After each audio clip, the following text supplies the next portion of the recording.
Bien le bonjour à toutes et à tous, voilà BD Best en ce mercredi 28 février 2024. Vous avez reconnu l'endroit, nous sommes à la galerie Champaka afin de rencontrer un, voire peut-être deux auteurs. Une petite idée, capsule de derrière la palette avec, d'ici quelques instants peut-être, le roman le plus noir de Simenon, réinterprété, adapté, transcrit en BD par, au niveau de l'unigraphisme, Bernard Isler. Bien le bonjour Bernard. Et à la réécriture, Jean-Luc Fromental. Bien le bonjour tous les deux. Comment allez-vous? Bonjour. Bonjour. On peut vous poser quelques petites questions très rapidement. Allons-y. Parce que le vernissage va commencer, donc voilà. Alors la première question, elle est assez classique chez moi, surtout quand j'ai deux auteurs. Bernard, si tu devais définir Jean-Luc en 3 mots, que pourrais-tu dire de lui? C'est un extrêmement grand professionnel. C'est un peu l'histoire de la BD. Et il passe de Métal Hurlant à la BD franco-belge, on va dire, et avec Simenon encore plus. Et d'autre part, quelqu'un qui est éditeur, bien sûr, mais qui ne se rend pas compte de toute la puissance comment dire, il se rabaisse un peu. Voilà. Il est parfois trop modeste, alors qu'en fait, il a une écriture extraordinaire. C'est la meilleure collaboration que j'ai eue, la plus intelligente, et où les choses ne se passent pas forcément d'ailleurs dans le dit. On peut se dire beaucoup de choses, on se parlait beaucoup de choses, et en même temps, l'essentiel se fait de manière presque inconsciente de part et d'autre. Et ça, c'est formidable, c'est comme un couple, quoi. Une alchimie, quoi. Jean-Luc, tu as eu quelques instants pour réfléchir, donc que pourrais-tu dire en 3 mots? Comment pourrais-tu définir en 3 mots Bernard? Très grand artiste belge, 4 mots. Ça va, on va accepter. Et donc, le belge est important parce qu'il trimballe. Moi, je suis un enfant de la bande dessinée franco-belge, mais c'est pas à ça que je pense. Mes parents avaient un ami qui était un peintre qui s'appelait Max Moreau et qui peignait, qui était un peintre orientaliste et qui faisait des portraits. Et je retrouve la puissance de ce travail-là dans le trait de Bernard, dans sa manière de lire les personnages. J'y vois du Bruegel, moi, franchement. C'est cette espèce de vérité hyperbolisée, accentuée dans les visages, dans les traits. Et en même temps, cette douceur d'appréhension des personnages. Tous ces personnages sont à la fois laids et beaux, ce qui est extrêmement rare. Alors, Jean-Luc, justement, comme je le disais tout à l'heure, probablement l'un des romans les plus noirs de Simenon. C'est toi qui l'as choisi? C'est un choix d'éditeur? C'est une collection? Non, c'est une exigence de l'auteur graphique. Ah, c'est donc Bernard qui l'a amené? Non. Non plus. Non plus. Il a refusé. Comment c'est là qu'il est arrivé? Voilà, il a refusé le premier roman que je lui proposais, puisqu'il était immédiatement, il est rentré dans la liste des auteurs pressentis pour participer à ce jeu qui est cette série de 8 adaptations qu'on fait avec Dargaud Benelux, avec Yves Schlierf, et qui est un jeu très intéressant puisqu'on donne à 8 auteurs ou autrices parfaitement différents les uns des autres des romans de Simenon adaptés. Je lui ai donc proposé un roman, il l'a trouvé un peu mièvre, alors qu'il ne l'est pas, mais il a raison, c'était un roman plus léger. Il m'a dit, t'as pas plus fort dans ta cave. Et j'ai sorti celui-là qui est vraiment le degré d'alcool que je connaisse le plus fort chez Simenon. Et là, ça a marché tout de suite. Rien que sur le titre, d'ailleurs. C'était lequel le premier? Le premier, ça s'appelait Les Clients d'Avrenos, ce que je suis d'ailleurs en train de faire, mais je le fais avec une jeune fille, en fait, une jeune dessinatrice, et ça sera d'une atmosphère complètement différente. Ça se passe en Turquie, et c'est voilà. Et j'ai compris que Bernard a une très bonne explication là-dessus, qui est qu'il n'avait pas envie de le faire parce qu'il aime bien aller sur place. Là, il est allé à Budapest pour faire celui-là, qui se passe dans les pays de l'Est, et il dit c'était le confinement à l'époque et je ne pouvais pas aller en Turquie et donc je n'aurais pas su parler d'Istanbul comme il fallait. Ce qui est aussi une très bonne explication. Surtout que l'atmosphère chez Simenon c'est important et que dans tous ses romans il situe la plupart de ses romans dans une ville et comment dire, le déplacement des personnages, il l'a fait lui-même, il l'a arpenté. Et ce qu'il y avait d'extraordinaire dans La Neige était sale, c'est que justement on ne sait pas dans quelle ville ça se passe, puisque à ce moment-là, il est aux États-Unis quand il écrit le livre, c'est en 1948, Et que donc il a une vision peut-être pas idéalisée, mais on va dire synthétique de l'Europe de l'après-guerre, et où, quelque part, le fait, il y a un occupant, on ne dit pas lequel, c'est dans une ville où il y a un tram, on peut penser à Liège, mais on peut aussi penser à Budapest, justement, parce qu'il y a des trams, il y a plein de choses. Et donc ça permet une liberté de création, et justement d'utiliser tous les décors, et de sortir de l'anecdote pour se concentrer sur le principal, que c'est une histoire très intérieure d'un personnage qui cherche qui il est, qui cherche un père, qui cherche la rédemption, on ne sait pas très bien, c'est compliqué, il suit un parcours qu'on ne comprend pas tout à fait. Et donc c'est un défi pour la bande dessinée que d'essayer de raconter ce que vit ce personnage, alors qu'il n'y a pas d'explication, et que le décor permet d'exprimer tous ses sentiments comme un reflet de son intérieur. C'est plus l'idée d'un personnage après-guerre, un gamin face à un pouvoir qui est toujours oppressant, mais n'importe quel gamin adolescent, la société est oppressante, il cherche, et puis finalement il va avoir une forme de rédemption. Enfin, c'est ce qu'il m'a dit avant. Et puis en fait, une rédemption, les gens il m'a dit tu vas voir, c'est le seul sinon qui finit bien. Ben, les gars, je conseille les lecteurs de me téléphoner après quand ils auront terminé le livre, ou de lui téléphoner à lui. Voilà. Alors, vous êtes tous les deux des auteurs qui adoraient l'atmosphère, qui adoraient justement cette ambiance parfois lourde et tout. Comment vous êtes-vous mis d'accord en réalité au niveau du découpage d'un côté et au niveau de la couleur et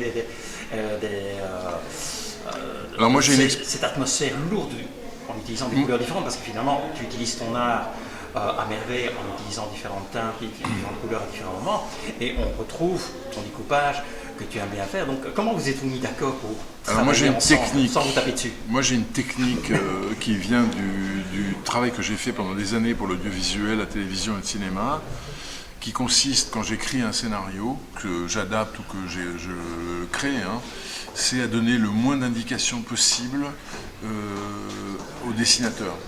Pas commencer, comme font certains scénaristes, à décrire la chambre, la couleur du tissu sur le lit, etc., etc. Ne garder que les éléments fondamentaux. Donc ça rend la main complètement au dessinateur, parce que si on n'a pas un acte de confiance vis-à-vis du dessinateur, c'est-à-dire si on ne reconnaît pas son talent avant de commencer à travailler avec lui, il y a toutes les chances pour que le truc soit raté. Parce que soit il est faible et on l'oblige à dessiner des trucs qu'il n'a pas envie de dessiner, soit il est fort et de toute façon c'est du boulot perdu de lui donner de quoi. S'il vous plaît. Désolé. Oui. Soit c'est du temps perdu de lui donner quelque chose à dessiner qu'il ne dessinera pas. Donc les indications scéniques sont comme des didascalies de théâtre, c'est-à-dire avec le minimum, il entre à gauche, il sort à droite, elle est souriante, je sais pas quoi, enfin voilà, et encore à peine ça. Voilà. Et tout le reste, c'est les dialogues. Voilà. Donc, il se fait que moi, quand je fais des scénarios pour moi-même, j'utilise la même technique. Je suis arrivé à ça, c'est-à-dire, même quand moi je ne vais pas m'emmerder à décrire une scène que j'ai dans ma tête, je sais qu'en la dessinant, je vais peut-être trahir l'intention initiale ou dévier, etc. Et donc on parle assez vite. C'est ça l'avantage de travailler comme professionnel, c'est qu'il n'a pas besoin il ne va pas mettre son ego dans chaque mot ou dans chaque phrase. Et ce qui compte, c'est le récit, et on est tout de suite d'accord en fait. Ça, je ne sais pas pourquoi, je sais pas, on est tombé amoureux. Moi je suis tombé amoureux, mais bon, non, voilà. Mais ça marche dans les deux sens. C'est bien la deuxième fois que vous nous parlez d'un couple, faites attention. Non, mais ça existe, les relations amoureuses intellectuelles, et c'est vraiment ça. C'est-à-dire qu'on prenait plaisir, il y a des fois, c'est des corvées de téléphoner à des gens avec qui on travaille, et qui vont vous emmerder sur un détail, etc. Là, chaque coup de téléphone était un moment de plaisir, quoi. Et ici, c'est votre première collaboration. Oui, et peut-être la dernière, on ne sait pas. La dernière, parce que c'est ça qui est beau là-dedans, c'est que ça a été un moment fulgurant et formidable. Ouais. Chacun apprend. Ces trucs-là. Ouais. Je pense qu'on continue. Je pense que le secret, c'est quel que soit votre âge, quel que soit le nombre de choses que vous avez laissées derrière vous, et tous les deux, on en a fait quand même dans la durée. Si vous ne continuez pas à apprendre, vous êtes mort. Bob Dylan dit cette chose, celui qui n'est pas occupé à naître est occupé à mourir. Voilà. Alors justement, belle phrase. Naître et mourir, votre héros, au début, il a une tête d'ange, on lui donnerait le bon Dieu sans confession, pourtant c'est une petite crapule. à la fin, il y a une inversion. Autant son graphisme, autant sa tête devient moche.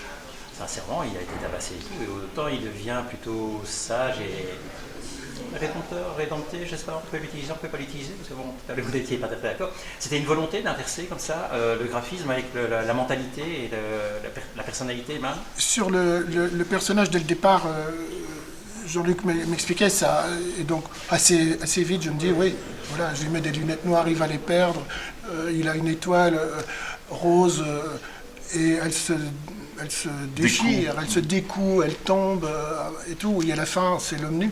Et ce qui était amusant, c'est qu'en dessinant l'histoire, justement les décors, progressivement, eh bien, je me suis rendu compte qu'il y avait une logique dans le choix des décors, puisque quand les décors ne sont pas identifiés à une ville et tout, c'est comme un décor de théâtre, ça se veut expressionniste. Au début, il y a des ruines, au milieu, il y a un chantier de construction, à la fin, c'est presque clinique. Et donc, la démarche du personnage qui est très beau, très bien sur lui, propre sur lui, comme on dit, et à la fin, il est pouilleux, il doit sentir très mauvais, on le dit d'ailleurs, enfin, dans le texte le dit, l'odeur, c'est important. Et donc, parallèlement, il y a le décor qui devient de plus en plus propre, et cette propreté est presque plus oppressante que le reste. Et donc c'est un peu cet équilibre entre le bien et le mal, comme ça, qui est jusqu'au bout, et c'est ça qui est beau, quoi. Et c'est un thème complètement simononien, c'est-à-dire que c'est un adolescent qui ne trouve pas sa place dans le monde parce qu'il ne peut adhérer à aucune des hypothèses humaines qu'on lui propose. Et là, c'est simplifié, puisque c'est l'occupation, c'est soit t'es un veau, soit t'es un collabo, soit t'es un résistant. Et aucune des trois hypothèses ne le satisfait. Et qu'est-ce qu'il fait? Il passe à travers toutes ces épreuves pour rejoindre la longue cohorte humaine. Je ne dis pas comment il la rejoint, puisque on ne veut pas spoiler l'album, mais à la fin, c'est ça que ça veut dire. La rédemption, c'est pas de devenir un ange, c'est de devenir, comme dit Simenon, c'est un terme qui revient presque dans tous ses livres, un homme comme un autre. Mais cet homme comme un autre, quand même, il égorge sans aucun état d'âme. Oui, parce que ça fait partie de son chemin, de sa voie de rédemption. Mais je signale que c'est exactement le même thème que L'étranger de Camus. Hein. Ça commence comme ça, et on comprend l'humanité du personnage qui a tué un arabe sur une plage, un arabe qui lui avait rien fait, quand même. Ça commence comme ça, L'étranger. Et c'est pas innocent si c'est exactement dans la même période que ça a été écrit. C'est-à-dire si Camus publie L'étranger, je crois, en 42, et que cet album-là sort, ce roman-là sort en 48. En 48. Alors, une dernière petite question, parce que le vernissage a commencé. Un autre projet commun, on ne sait pas, visiblement, mais avez-vous des projets individuels qui sont en cours ou bien à l'avenir? Jean-Luc? Déjà, d'arriver au terme du contrat avec Dargaud pour l'instant, qui est de 4 albums chacun, avec José-Louis Boquet, qui participe aussi au jeu en tant que scénariste. Donc on signera 4 albums chacun d'adaptation de Simenon. Il y a déjà un 3e Blake et Mortimer sur l'établi. Ouais. Et puis par ailleurs, moi, des tas de projets, de choses qui me passionnent. Je vais beaucoup m'occuper de la guerre de 30 ans, qui est une guerre dont on parle assez peu, et qui est une guerre fascinante, puisqu'elle est le prolégomène de ce qu'est maintenant la guerre en Ukraine, par exemple. C'est une guerre où toute l'Europe est engagée à divers degrés d'engagement, et une fausse guerre de religion, qui est en fait une guerre territoriale entre puissances européennes. Donc je suis en train de travailler sur 2 livres en même temps là-dessus, qui se passent dans cette période-là. Voilà. Moi aussi, je travaille sur 2 livres en même temps. C'est ça qui est marrant. Je suis en train de terminer Sambre, le dernier album. On a trouvé un accord avec l'éditeur, donc il paraîtra en 2026. Enfin. Il y a 180 pages, donc c'est quand même un sérieux travail. Et parallèlement, j'ai fait une histoire dont le titre de travail, c'est Roméo et Jules, en 1929 à Berlin, dans le milieu des cabarets, avec des personnages historiques comme Magnus Hirschfeld et des thèmes comme les travestis. Eh bien, un tout grand merci. Voilà, ça fait un bon petit quart d'heure comme ça. Mais la capsule, elle fait pas un quart d'heure. La capsule, elle va faire un quart d'heure. Ah, mais c'est pas une capsule, c'est une émission. Non, on appelle ça. Voilà. Et donc, bien au revoir et au plaisir de vous revoir.